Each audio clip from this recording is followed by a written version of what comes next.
Okay. Go. Alright, hello everyone. Today I will be discussing a compare and contrast between the articles that discuss the effects of cults. So, scholarly and popular press articles differ in terms regarding length, use of language, use of citations, number of authors, and the amount of research, all of which can affect the reliability of an article. So, my popular press article was Why Do People Join Cults? By Dr. Adrian Furman. He discussed about how we constantly apply a misunderstanding to the individual because we focus on that they might be extreme rather than the individual appeal of a cult.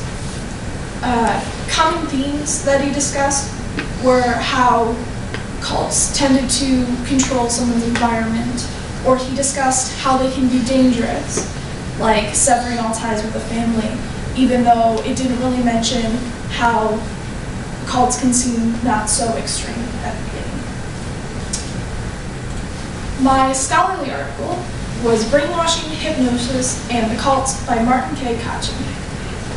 He discussed about how it hasn't really been investigated, and it may be because, again, the individuals that tend to join cults are kind of outlier thinkers. But he also said that there are a couple of psychological tactics that could be used when it comes to joining a cult, such as brainwashing and hypnosis. And he recommends that we should study ex-cult members. So when comparing the two as of length and language, Adrian Furman's was short, and it used a common language, which is good because it appeals to the public and a lot of people can get an understanding.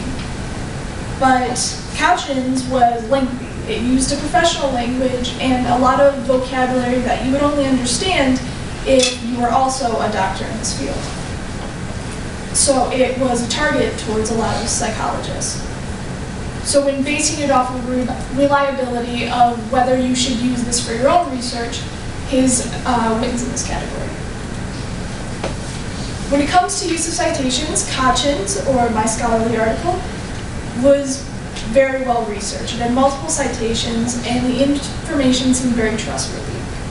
While as the popular press article had 0 citations.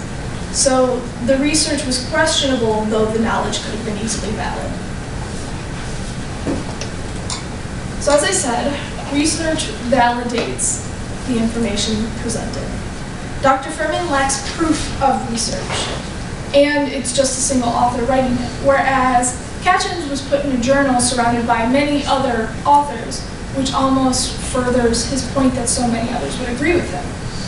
Not to mention that, again, he had many citations, which further proves and justifies his research. So, the reliability of an article can be measured by length, amount of research, use of language, number of authors, and use of citations. The popular press article lacks depth in a sense that it doesn't go too deep into the subject where a random reader might turn away from it. It doesn't use knowledgeable language, which is good for a reader who wants a basic level of information, but not good for people who want more. And again, it didn't have citations, which, as I read it, it seemed like the doctor knew what he was talking about, but again, you can't back up his information with anything. And those are my references.